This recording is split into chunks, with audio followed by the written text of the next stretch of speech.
Welcome to Scrum Talk. This is CJ. Well, the Rugby World Cup 2019 has officially begun, and we're going to deep dive into what happened over the weekend and also the kickoff game on Friday. We're also going to have a look at the preview today between Wales and Georgia. So let's start, shall we? The first game was the kickoff between Japan and Russia. Now, if you know about Japan, they're not exactly a rugby nation. They're a footballing and baseball nation, and the country has been swept across with the rugby mania. And Japan did come through 30-10. They had a very convincing victory against the Russians, of course, and that was done pretty well. So the game, of course, went pretty well in terms of Japan dominating Russia. And the thing is, they have already set their target for this World Cup. They're not exactly being very ambitious, but they're ambitious to a certain extent.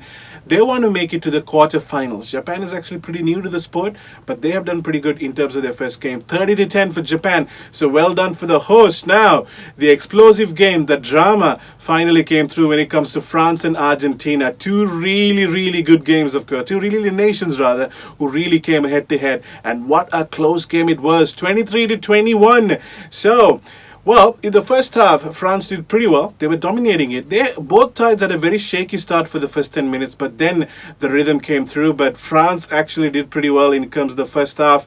So one would have thought Argentina has no way of coming back, but man, from the second half onwards, from kickoff, Argentina did come back 21-23, and the drama was at the very last moment, the Argentinians got a penalty. Now, if they had scored the penalty, mind you, there was only 2 points which was separating them, 21-23.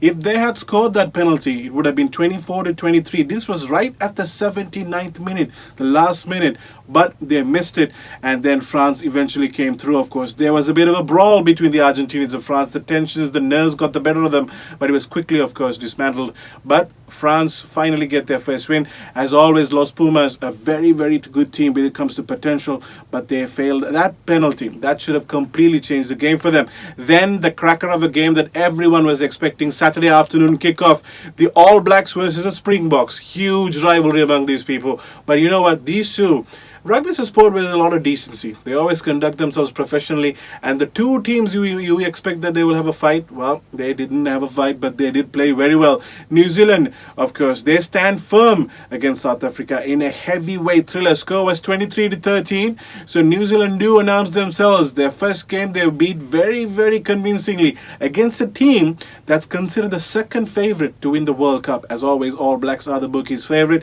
but All Blacks beat South Africa 23-13, so All Blacks look like they're going to be there. The one thing about the All Blacks is, in every World Cup game, they never count their opponent as in a way of disrespect or way. They never take it easy, and the discipline. All Blacks always have that discipline to kindly come through with the game. And also, Italy and Namibia, this was a high-scoring one. Italy scores 47 to Namibia's 22. Namibia well beaten in Hanazzano Stadium, of course, despite scoring the opening try. And Italy do secure a bonus point, and they face Canada next, of course. So Italy did win very convincingly against the Namibians.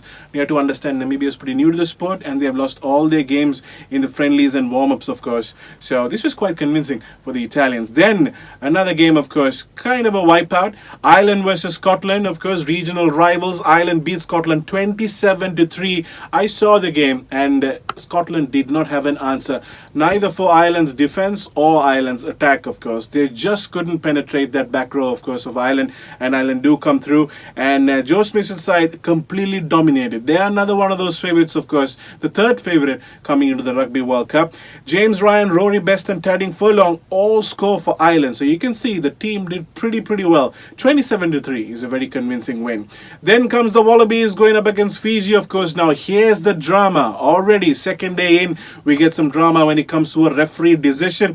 Fijians are very unhappy as Reece Hodge escapes punishment. A high tackle was made against the Fijian player, and this went unnoticed and unpunished by the referee. The Fijians, of course, could say that was the turning point, because they were really leading that game before this incident all happened. It was 11-8 for the Fijians at the time of this incident, and you could argue that due to this, of course, it could have really put the Fijians' mental strength down, and this could have have been an impact on Fijians' game, of course.